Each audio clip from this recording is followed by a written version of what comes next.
Sure, Yeah, we got, I think, about 5 minutes left in the show. Is it Bill? Hello? Hello? Is this Bill? Yes, it is. How you doing, Bill? All right. I was wondering, have you ever heard or read of the book Extraordinary Popular Delusions and the Madness of Crowds? I may have heard of that book. I have read books that are similar to that in theme. Anyway, it opened my eyes. I read it years ago, 30 years, 40 years ago, something like that. It covers like mass hypnosis and phenomena like that. It just points out that society is always crazy. Yeah.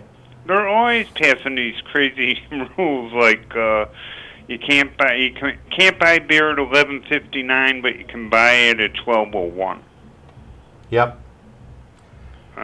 So I guess we can add that to the reading list of potential books to look at. Yeah, I'll see if I can find it as well. It may be the one that I read. I read a few on phenomenology with crowds and mass delusions and hysteria and people reporting things. And I think that may go a long way to explaining, why we originally buy into ideas like these that turn out to be, useless. But we're about out of time, Bill. I gotta let you go. I appreciate the call. I want to make sure we get to the last of Tracie stuff, and also to make a kind of a sideways point when we're talking about the evidence from the Bible and the claims that people are making. Even if you thought that these were perhaps eyewitness testimonies in the Bible, even if you thought that we had the record of them recorded in the original handwriting of the person. So what? There are all kinds of people all around this world right now who claim to have been abducted by aliens, have seen ghosts, have talked to the dead, saw Bigfoot, etc. They are living people who you can interview directly shortly after the events have supposedly occurred, and yet we do not take them at their word because the claims are of an extraordinary nature.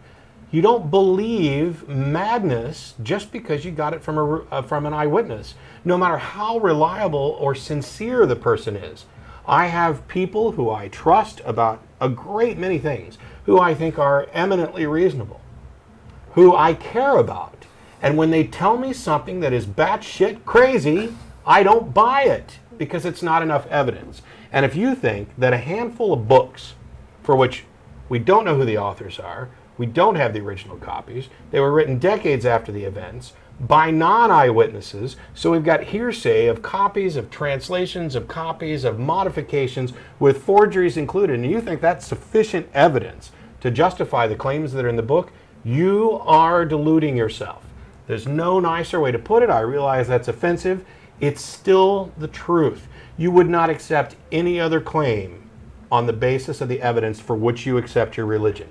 And it's because you want it to be true. It's because you were brought up in it. It's because it was the religion of mama and that's good enough for me. It was because you needed to make a change in your life and this seemed to be the way to do it. Whatever the reason is, you have helped convince yourself of something for which there is no basis and evidence. And while you're perfectly free to do that, and I'll support your right to believe whatever you want, you are setting yourself up in a very dangerous situation, because once you gain the ability to do that for one thing, you can start doing it for other things too. Your mind is a tool by which you make decisions about how you're going to act with regard to other people. And if you pollute it with nonsense and accept things without evidence, then you're going to make worse and worse decisions over time, decisions that are going to be harmful to yourself and others. People ask all the time, what's the harm with religion? I don't know. How many kids need to die because they didn't get taken to the hospital? How many people's educations have to be poisoned by somebody else's belief? How many stupid laws do we have to pass that waste money, that show favoritism towards people's delusions? There's a website, I think it's what'stheharm.com or whatever, that goes into greater detail about harm done by religion. But we are out of time. So thanks to everybody who came down. Thanks to the crew. Show yourselves. Woo!